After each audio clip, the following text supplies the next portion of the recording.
थोड़ी देर तो बिल्कुल चुप हो जाओ, बिल्कुल अकेले रह जाओ, जैसे दुनिया में कोई भी नहीं, तुम ही हो, बस तुम्हारा ही अकेला होना है, और तुम चकित हो जाओगे। उसी चुप बैठने में धीरे धीरे तुम्हें रस का अनुभव होगा, आत्मरस का, स्वयं की अनुभूति होगी, जो बड़ी प्रीतिकर है, बड़ी सुखदायी है, बड़ी मुक्तिदायी है। फिर तुम्हें वो उदासी नहीं घेरेगी, फिर अकेलेपन में तुम्हारे भीतर ऐसी प्रफुल्लता होगी जैसे संग साथ में भी ना होगी।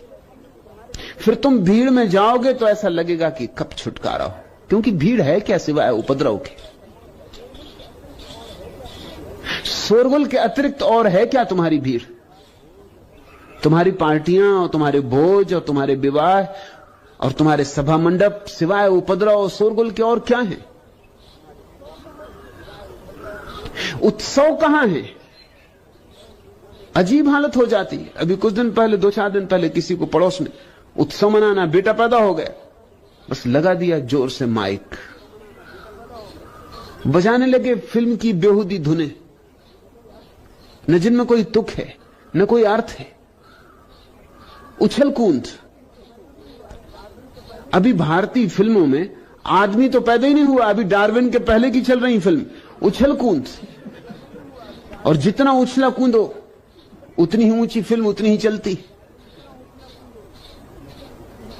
मारधाड़, उछल कूद, शोरगुल, शोर सरापा, इसको तुम गीत कहते हो, संगीत कहते हो, उत्सव कहते हो?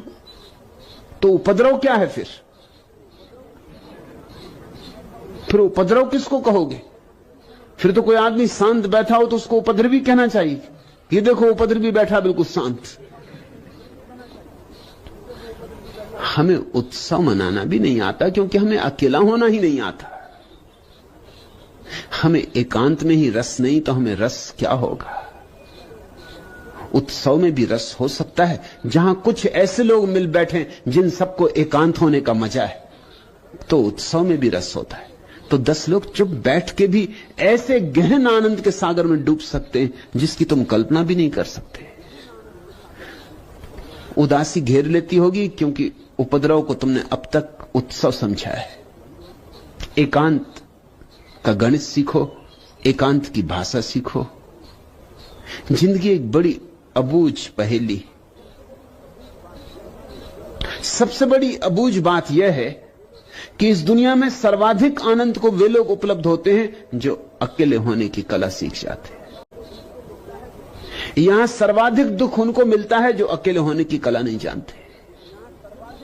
सन्यास है अकेले होने की कला। और फिर मैं तुम्हें याद दिला दूं कि अकेले होने से मेरा मतलब भौतिक नहीं होता, बाहरी नहीं होता कि चले गए पहाड़ पर और अकेले बैठ गए, उससे कुछ भी ना होगा। पहाड़ पर बैठ के करोगे क्या? बैठ के गुफा में यही सोचोगे कि पता नहीं बंबई में कौन कौन सी फिल्में लग गई, कि पता नहीं धंधे की क्या हालत है,